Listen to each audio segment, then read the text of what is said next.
Salut toi, bienvenue sur ma chaîne.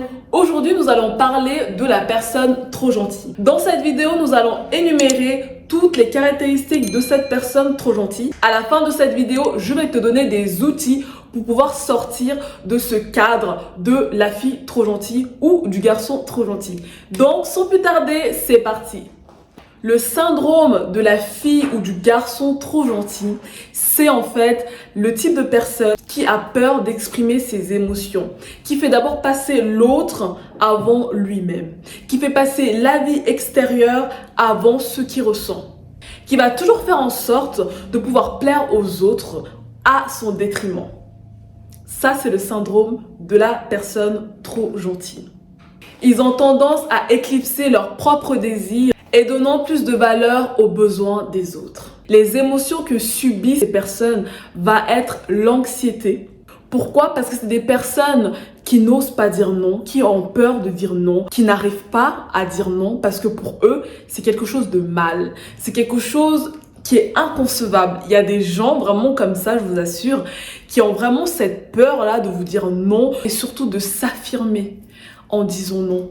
C'est des personnes également qui n'osent pas exprimer ce qu'ils ressentent vraiment à l'intérieur. Et ça arrive très souvent avec les membres de la famille de cette personne. En général, ces causes sont liées à l'entourage parce que ce genre de personne va toujours être présent pour leur famille. Ils n'oseront pas dire non à leur famille, à leurs amis, par peur du regard, par peur des critiques.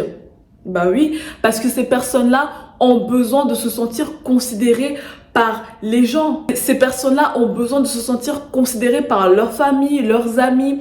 Donc pour eux, en fait, c'est une obligation. Pour eux, c'est une obligation de devoir dire oui parce que en fait, ces personnes-là sont à la recherche de l'amour, en quelque sorte. Parce que quand tu as peur de dire non à une personne, c'est que tu as peur que cette personne-là t'abandonne, te délaisse et que cette personne-là ne te calcule plus, en fait. Donc, quand tu as très peu d'assurance ou d'estime de toi, tu es amené à faire ce genre de choses. Mais une fois que tu prends conscience que ce n'est pas parce que tu vas dire non à une personne que cette personne-là, justement, va prendre du recul avec toi ou de la distance.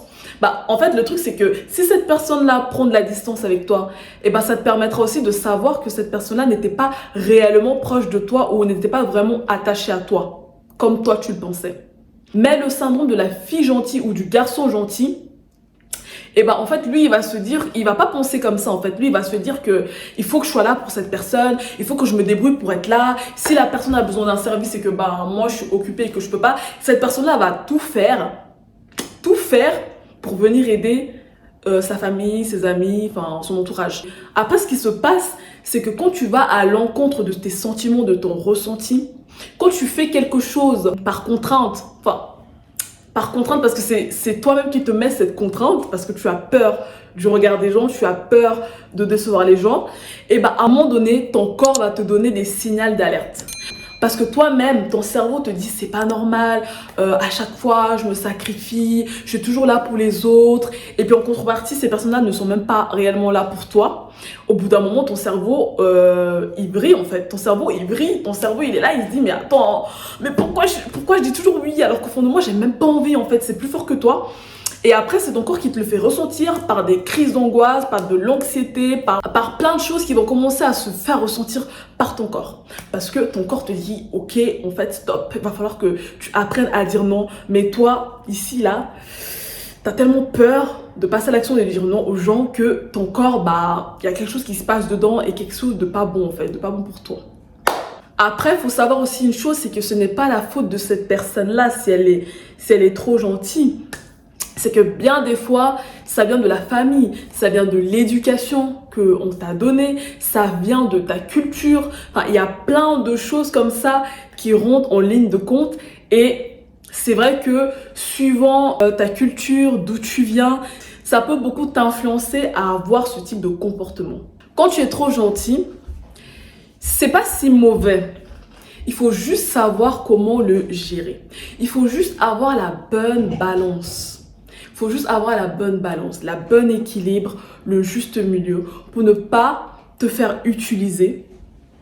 Voilà. Et pour ne pas non plus être de l'autre côté en mode je pense qu'à moi, il n'y a que moi, tu vois. Il faut vraiment avoir le juste milieu. C'est très essentiel de savoir que ces personnes sont vraiment en recherche d'amour. Ils sont vraiment en recherche d'amour. Et en fait, pour eux, c'est leur manière d'exprimer leur amour. Ces personnes-là n'ont pas confiance en eux, n'ont pas du tout confiance en eux. Cette personne-là ont besoin de l'approbation des autres pour se sentir bien. Ça, c'est malheureux, mais c'est vrai. Ces personnes ont besoin de ça. Pour sortir de là, au début, il va falloir fournir des efforts parce que commencer à dire non du jour au lendemain, ce n'est pas quelque chose de facile. C'est quelque chose qu'il faut faire étape par étape. Quand tu commences à le faire directement comme ça, tu peux perdre des amitiés, tu peux perdre des gens avec qui tu étais proche parce que ils ne vont tout simplement pas comprendre le revirement de situation, le pourquoi du comment du jour au lendemain t'as changé en fait, tu vois. Donc il faut aller step by step, progressivement. Commencer à dire non, mais progressivement, pas brutalement, ok? Je vais te donner des conseils pour pouvoir sortir de cette dynamique. Premièrement, tu vas devoir arrêter de culpabiliser à chaque fois que tu vas dire non à quelqu'un. Tu vas arrêter de culpabiliser quand tu ne peux pas aider une personne. Tu vas arrêter de culpabiliser quand tu n'as pas envie de faire la chose. Tu vas également arrêter de culpabiliser en te demandant qu'est-ce qu'il a pensé de moi, qu'est-ce qu'elle a pensé de moi, est-ce que j'ai bien fait de dire non, est-ce que j'ai bien fait de m'imposer et de lui dire que maintenant là je peux pas, mais peut-être un autre jour. Tu arrêtes ça tout de suite en fait, tu arrêtes ça, tu arrêtes de te culpabiliser, tu as le droit de dire non, tu as le droit de dire qu'aujourd'hui tu n'es pas disponible, que tu seras disponible quand tu pourras, quand ça t'arrangera, tu as le droit. Et en faisant ça, tu te donnes de la valeur et cette personne-là va devoir te respecter parce que cette personne voit que tu te donnes de la valeur, d'accord? La deuxième étape consiste à comprendre ton besoin sans le filtre du jugement. C'est-à-dire que quand tu vas dire le non, tu dois te sentir en confiance de le dire. Ça veut dire que quand tu vas le dire, tu ne dois pas avoir la voix tremblante. Tu dois le dire fluidement. Non, tu le dis fluidement. Tu ne dois pas trembler, tu ne dois pas avoir peur parce que ça va se lire sur ton visage. Et quand la personne va le lire sur ton visage, cette personne-là va se dire « Ah mais attends, elle n'est pas sûre en fait de son nom. » Donc moi, qu'est-ce que je vais faire? C'est que je vais essayer de tout faire pour te faire dire oui. Parce que je sais que tu as la culpabilité là derrière. Donc tu sais que la personne sait qu'il y a moyen de moyenner quelque chose pour que tu dises oui. Donc voilà, il faut que tu dises un non avec confiance. La troisième étape va être de briser les mauvaises habitudes et de créer une nouvelle manière de communiquer avec ton entourage, ta famille, tes amis, tes collègues. Dans cette nouvelle forme de communication, tu vas devoir faire attention à ta posture. Donc voilà, tu dois faire attention à ta posture, tu dois faire attention à ton regard. Donc la personne avec qui tu vas parler, tu le regardes bien dans les yeux de manière à ce que tu te voies à travers ses yeux, d'accord? Ça va te permettre de pouvoir garder le contact visuel. Ensuite, dans ta gestuelle, on ne veut pas quelqu'un qui se positionne comme ça, genre la tête baissée comme ça. Non. On veut pas une posture bancale comme ça. Non. Tu te positionnes bien, droite, voilà, avec confiance. Les mains aussi, c'est important.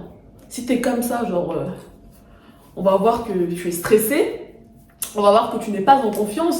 Donc, qu'est-ce que tu fais de tes mains? Soit tu les fais comme ça, moi je les fais comme ça, soit tu les fais comme ça ou comme ça. Bon, après, tout dépend. Par exemple, moi, je suis une personne, quand je communique avec les gens, j'utilise beaucoup mes mains. Je ne sais pas pourquoi, mais ça fait partie de ma gestuelle. Donc, quand je parle avec quelqu'un, j'utilise beaucoup mes mains. Donc ça aussi, c'est quelque chose que tu peux utiliser. Quand tu ne sais pas quoi faire de tes mains ou de... Voilà, tu peux les utiliser, tu peux les intégrer à ta communication. Ça te donnera une communication beaucoup plus impactante et les gens vont beaucoup plus vouloir t'écouter, seront beaucoup plus intéressés par ce que tu vas dire parce que il y a du mouvement, il y a quelque chose qui se passe, tu vois. T'es pas en train de parler comme ça, genre oui, tu sais, oui, hein. T'es là, oui, tu sais, oui. Enfin, il y a une différence, tu vois. Il y a aussi cette étape importante. Je ne le dirai jamais assez. Je le répéterai tout le temps. Parce qu'en fait, c'est aussi la base. C'est aussi la clé de tout. Du respect que les autres vont te donner. C'est ta tenue vestimentaire. Hein? Ta tenue vestimentaire. Il faut toujours être habillé chic. Petite jupe Doc Martens. Col roulé. Voilà, tu personnalises tu personnalises un peu ton look. Il faut savoir que dans un look, il faut toujours rajouter sa signature. Par exemple, moi aujourd'hui, je suis habillée assez classique. Voilà, je suis habillée assez classique. Mais qu'est-ce que j'ai rajouté? Ma signature, j'ai rajouté par exemple ce foulard bien coloré qui donne du peps à ma tenue. Pensons que cette tenue ne soit pas trop simpliste et boring. Donc du coup, ça rajoute du peps, ça rajoute de la présence en fait, ça rajoute du charisme, ça rajoute quelque chose de supplémentaire. Donc les filles, les garçons, faut vraiment pas négliger le style vestimentaire, ok? Faut pas non plus négliger le maquillage, la coiffure, je ne le dirai jamais assez, mais c'est très important. Et aussi les accessoires, c'est très important. C'est très important les accessoires. Tu ne peux pas t'habiller sans avoir des accessoires, c'est pas possible. Ne pas avoir d'accessoires, pour moi, c'est synonyme de manger de la nourriture sans saveur. Voilà, les accessoires, ça rajoute quoi? De la saveur à ta tenue. Donc tu m'ajoutes tes accessoires. Avoir une montre, c'est impératif. Avoir une montre, c'est impératif. C'est impératif, ok? Montre, tu te mets un petit bijou là. Bon, moi, j'adore l'or. Donc, j'ai toujours des bijoux en or parce que j'adore ça. L'or avec ma peau, c'est magnifique, j'adore. Donc, voilà, c'est important d'avoir des accessoires, ok? Je vais vous dire une chose. La façon dont tu es habillée veut dire beaucoup sur ta façon d'être. Si tu es classe et que tu as un style minimaliste, ça va renvoyer quoi comme image? Ça va renvoyer comme image que tu es une personne responsable, que tu es une personne sûre de toi. Parce que quand tu es négligé et que tu es mal habillé, qui va vouloir te faire confiance? Déjà, qui va vouloir venir vers toi pour te demander quelque chose, pour te demander un conseil? Qui va vouloir? Parce que les gens ne seront pas inspirés par ton style vestimentaire. Et du coup, ça va directement donner une mauvaise image de toi. Sache ça, quand tu es bien habillé, que tu es propre sur toi et que tu as ton petit style là, que tu ajoutes ta petite touche, les gens auront plus envie de venir vers toi, de prendre contact avec toi, de s'intéresser à toi. Ça, c'est véridique. C'est véridique. La quatrième étape, et celle-ci, c'est l'étape la plus difficile, clairement, c'est d'accepter que la façon dont tu t'affirmes ne plaira pas aux autres. Ok? Et que pour cela, tu vas recevoir des critiques. Mais il faut savoir que ces critiques-là ne doivent plus t'atteindre.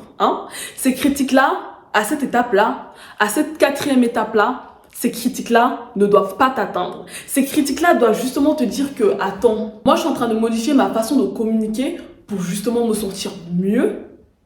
Et toi, ça te dérange. Mais pourquoi ça te dérange? À ce moment-là, tu dois te dire, si ça lui dérange, c'est parce qu'il ne veut pas que tu te sentes bien, c'est parce qu'il ne veut pas que tu te sentes épanoui, c'est parce qu'il ne veut pas que tu arrêtes d'être tout le temps à sa disposition. C'est ça, c'est tout simplement ça, en fait. C'est ça, parce qu'une personne qui t'aime vraiment pour ce que tu es là, ok, elle va trouver ça surprenant au début, mais elle va finir par comprendre qu'en fait, elle a raison de faire ça. C'est vrai qu'elle était trop gentille, on abusait de sa gentillesse et tout, mais en fait, elle a raison de faire ça et justement, je la félicite d'avoir osé faire ce gros changement. Ça, c'est une vraie amitié. Ça, c'est quelqu'un qui t'aime vraiment. Sincèrement. Je vais terminer cette vidéo en te laissant un message. Je vais vous lire une citation parce que j'ai trouvé que cette citation est vraiment magnifique et parfaite pour clôturer cette vidéo et te donner de la force. Je te la lis tout de suite.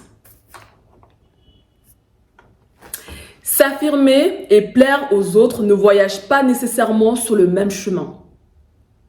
Le grand voyage, cependant, est que les gens qui nous choisissent le font parce qu'ils nous acceptent tels que nous sommes et non comme ils voudraient que nous soyons.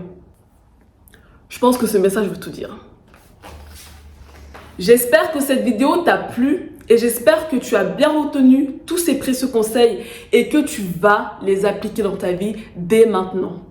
Je te laisse me dire en commentaire ce que tu en penses, me raconter tes anecdotes à ce sujet. Et surtout, n'hésite pas à t'abonner pour des prochains conseils. Je te dis à bientôt.